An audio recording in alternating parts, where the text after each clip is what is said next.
Hello, I'm Mihela. Today I'll be talking about an uncommon wetland bird. The SLATY-BREASTED rail. The SLATY-BREASTED rail is a rail species. Native to the Indian subcontinent and Southeast Asia.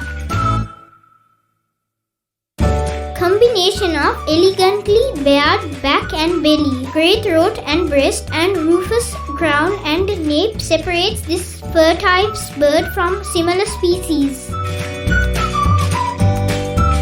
Like many other rails, moves about calmly in dense vegetation in marshes, wet grasslands, flooded pastures, and mangroves. Their calls are like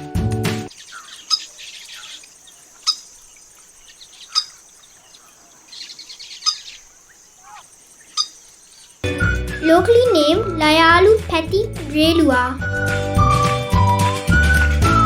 I have not seen the SLATY-BREASTED rail.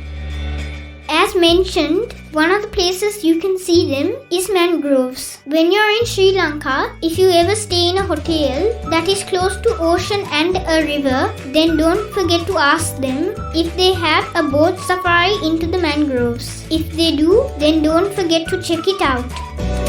It's amazing.